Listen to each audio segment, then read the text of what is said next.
அழகா சொன்னாரு. ஒருத்தர் சேர்த்து இருந்து பள்ளிக்கூடத்துக்கு வந்து 80,000 ரூபாய் சம்பளம்.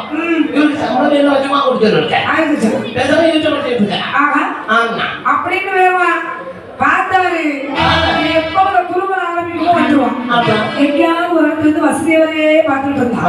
பார்த்தா வசதியவரே நம்பிக்கவா நீ ஊருக்கு புதுசா அதுக்கு என்னையோ முறைச்சு பார்க்க அப்படியா கத்து கொடுத்துருக்காரு.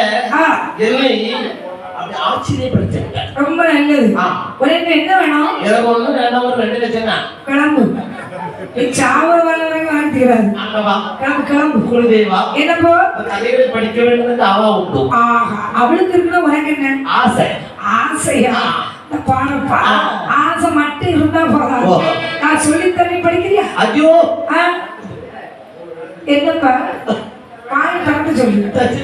குருதன் சரியா என்ன இப்படி கேட்டுக்கிட்டா? அதாவது நான் யாருக்கிட்ட காசு பணம் மணி துட்டு வாங்க மாட்டேன். நீ இருக்கிற காலம் வரைக்கும் என் பேர் உள்ளத்துல அழியாம இருந்தா போதும். எதுக்கு கடவுளே என்கிட்ட முன்னிட்டு நல்லா பேசிக்கிட்டு பின்னாடி நான் குளிக்காம இருந்தேன்னா போதும்.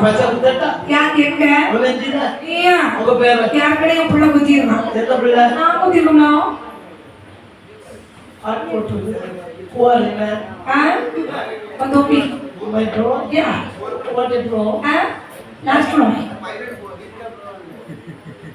உனக்கு முன்னாடி இருந்தானே அவன் சரி வாப்பா உனக்கு அதான் என்ன எப்படி இருக்கான்? நானே நான் சொல்லி தனி படி அப்படி என்ன பண்ணாம இருக்கிறான்? அறிவறி கொண்டு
அத்தனை கைகளிலும் இவனே நிச்சயமாக இருக்கிறார். அப்படி இருக்கக்கூடிய வேளையில் பார்த்தார் இந்த வசதி.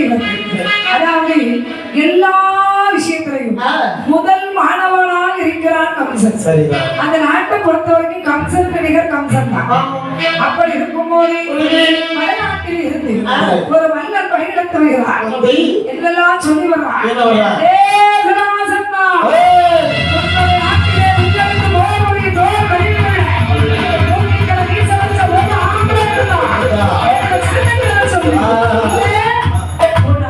கடுமை என்று கப்பப்பணம்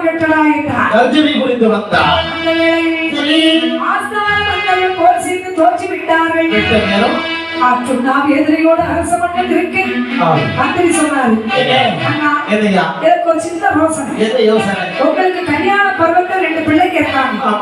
பிள்ளைகளையும் ஒரு சூரனுக்கு ஒரு வீரனுக்கு தான் கட்டி கொடுக்கணும். அப்படி இருக்கும்போது சின்ன மகனை கொண்டவருக்கு உங்களுடைய 2 பெண்களையும் மனமுடித்து தருவதாக பறைசாற்றி நல்ல யோசனையாக இருக்கிறது. அப்படியே செய்து விடலாமே. அப்படி நாடு நகரமெல்லாம் செய்தி பிறப்பிக்கப்பட்டது. பிள்ளையுடைய பெருமை என்ன என்பது பெற்றவர்களுக்கு தெரியும். மாணவனுடைய திறமை என்ன என்பது வாத்தியாருக்கு தான் தெரியும். கம்சனுடைய திறமை கொஞ்சம் அறியக்கூடிய தர்மம் வருகின்றது. நேர கூட்டா தம்பிகமா கம்சா நீ யாருன்னு அந்த மன்னனுக்கு எனக்கு தெரியணும். அதனால் வந்தவளை வெற்றி வெற்றி வாங்கி சுடிவா என்று சொன்னார். வருகிறான் இந்த கம்சன். அடுத்த பெரும் முகழ் சேர்வ சனாசத்தன் கற்பனையோ துளைக்கி வைய கம்சன் கூட்டப்பாளை அத்தனையோ விமட்டில் வரும்போதே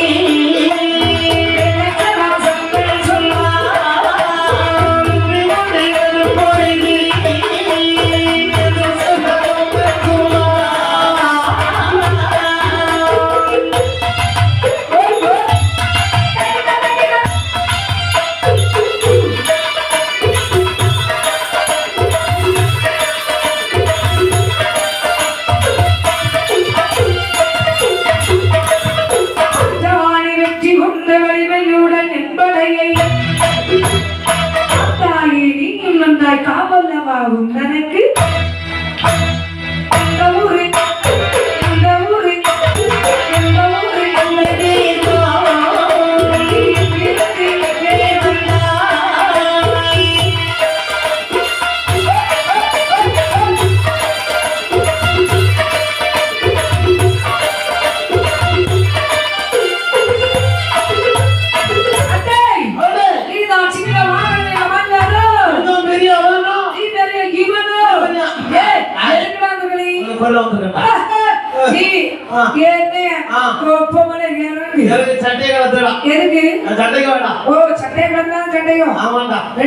சரியான அடி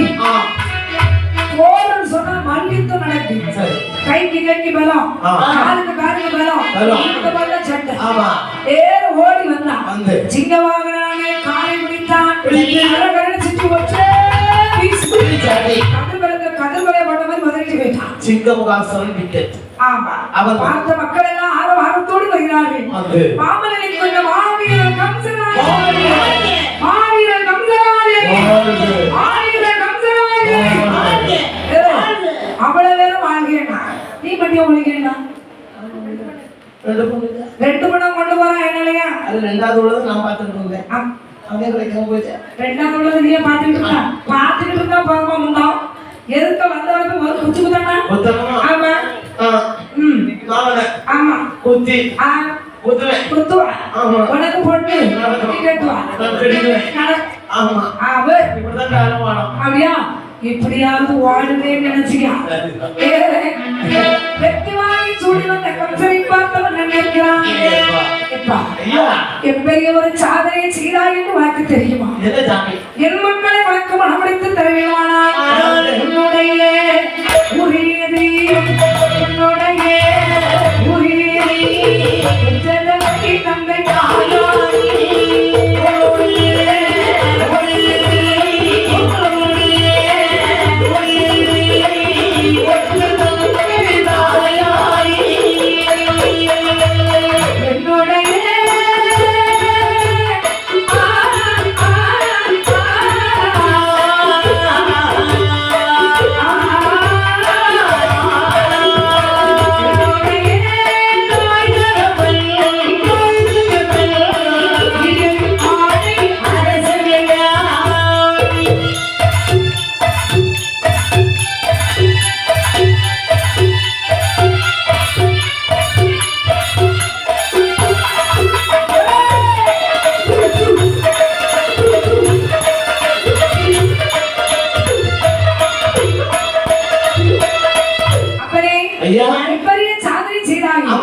என் பிள்ளைங்க அவளை கல்யாணம் பண்ணி வைக்கணும்னு நினைக்கிறப்பா. என் பிள்ளைய பாத்திருக்கியா? இதுதான் என் பிள்ளை மூத்தவன். இவதான்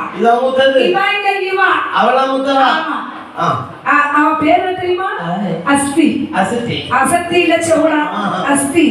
அம்மா மூத்தவளை கரெக்டான மாப்பிள்ளைக்கு ஒரு வணக்கம் போடு. பிள்ளை வளர்ந்து நெளிஞ்சிட்டு அடுத்த ரெண்டாவது பிள்ளையும் இவ பேர் என்ன தெரியுமா? இவதான் குஸ்தி. குஸ்தி. ஆமா. இவ குத்துவா, அவ எடுப்பாஸ்தி. ஏமா பிள்ளை இதெல்லாம் ஒரு நாள் மாப்பிள்ள வணக்கம் சொல்லுமா? வணக்கம். ஏ அப்பா எப்படிமா ரெண்டு பிள்ளைங்க பரவாயில்லையா? இது கொஞ்சம் பரவாயில்ல. இன்னும் என்ன வேணும்? உங்க அம்மா அப்பா யாரு? அந்த வேலையில்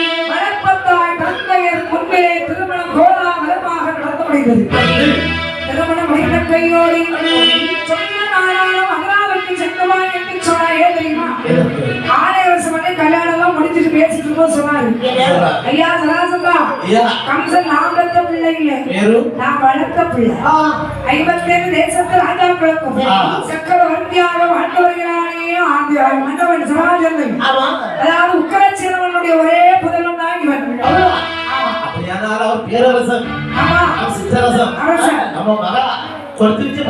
பெரிய இடத்துக்கு தான் பிள்ளைகள் போகுது. அதான் சொந்த ஊருக்கு போயிட்டுவான்னு சொல்லும் போது மனதிலே நினைக்கவான இன்னைக்கு நம்ம உயர்ந்த இடத்துல இருக்கும். இதுக்கு காரணம் யாரு? அப்படி வசதி வசதி